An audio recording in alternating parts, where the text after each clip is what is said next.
TDP జాతీయ ప్రధాన కార్యదర్శి నారా లోకేష్ శ్రీకాకుళం జిల్లా ఆముదాల వలసలో శంకరావం సభలో పాల్గొన్నారు.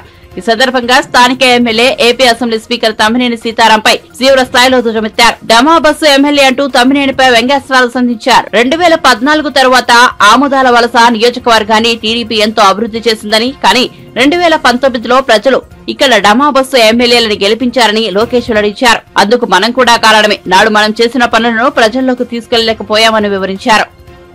ఆముదాల వలస ఎప్పుడు అభివృద్ధి జరగని విధంగా 2014 నుంచి 19 వరకు కూనా రవి అన్న నాయకత్వంలో పెద్ద ఎత్తున మనందరం అభివృద్ధి చేసుకున్నాం. సిసి రోడ్లు కానీ, బీటీ రోడ్లు కానీ, వంశధార నాగావళి ఇంటర్లింకింగ్ కానీ, నారాయణపురంలో లిఫ్ట్ ఇరిగేషన్ మోడర్నైజేషన్ కానీ, శ్రీకాకుళం ఆముదాల వలస రోడ్ శాంక్షన్ కానీ, తాగునీటి పథకాలు కానీ దాదాపు 1600 కోట్ల రూపాయలు ఖర్చు పెట్టి ఆనాడు మనం అభివృద్ధి చేసుకున్నాం. కానీ ప్రజలు ఏం చేశారు?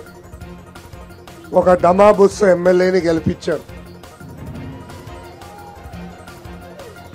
దానికి కారణం మనం కూడా ఉన్నాం. మనం చేసిన మంచి పనులు ప్రజల్లోకి తీసుకెళ్ళలేదు. ఇప్పుడు ఆ అవకాశం వచ్చింది. రాబోయే 2 నెలల్లో మన చేసిన మంచి పనులు, చేయబోయే సంక్షేమ అభివృద్ధి కార్యక్రమాలు బలంగా ప్రజల్లోకి తీసుకెళ్లాల్సిన అవసరం ఉంది. ఈ డమా బస్సు ఎమ్మెల్యే ఇంటర్వ్యూ నేను చూసా. ఆయన పదే ఒక మాట అంటున్నాడు. ఆయనకి రాజకీయ భిక్ష పెట్టింది అన్న ఎన్టీఆర్ అని. ఈ డమా బస్సు ఎమ్మెల్యేని అడుగుతున్నా, అదే అన్న ఎన్టీఆర్ కూతుర్ని శాసనసభ సాక్షిగా అవమానిస్తే అసలు నువ్వు పీకిందేంటి, చేసిందేంటని సభాముఖంగా నేను అడుగుతున్నా. ఈ రోజు శాసనసభకి కనీసం గౌరవం లేదంటే దానికి కారణం ఈ డమా బస్సు ఎమ్మెల్యే. వాస్తవంగా 2019 ముందల తమ్మినేని సీతారాం గారిని నేను చాలా గౌరవించా. కానీ ఎప్పుడైతే శాసనసభ సాంప్రదాయాలు ఉల్లంఘించి ఏకంగా ప్రతిపక్ష నేతని శాసనసభ సాక్షిగా అవమానిస్తే పట్టించుకోలేదే, ఆ రోజే ఈయన గౌరవం పోగొట్టుకున్నాడని ఈ సభాముఖంగా ప్రజలందరికీ నేను తెలుపుతున్నా. ఈ డమా బస్సు ఎమ్మెల్యే అక్కడ ఉన్న కొండల రాజు ఉన్నాడు, పలాసాల ఎమ్మెల్యే. ఆయనతో పోటీ పడుతున్నాడు అవినీతిలో. ఎవరు ఊహించిన విధంగా 5 సంవత్సరాల్లో 1000 కోట్ల రూపాయలు ఈ డమా బస్సు ఎమ్మెల్యే సంపాదించాడు. ల్యాండ్, శాండ్, వైన్, ఈ మాఫియా అన్నిటికీ ఆముదాల వలస అడ్డాగా మార్చేశాడు ఈ డమా బస్సు ఎమ్మెల్యే. ఇప్పుడు ఏకంగా కాంట్రాక్టర్లను కూడా వేధించి కొడుకు పెళ్ళవుతే 1,30,00,000 రూపాయలు వసూలు చేశాడు ఈ డమా బస్సు ఎమ్మెల్యే. కేవలం ఇసుకలో దాదాపు 300 కోట్ల రూపాయలు ఈ డమా బస్సు ఎమ్మెల్యే స్వా చేశాడు.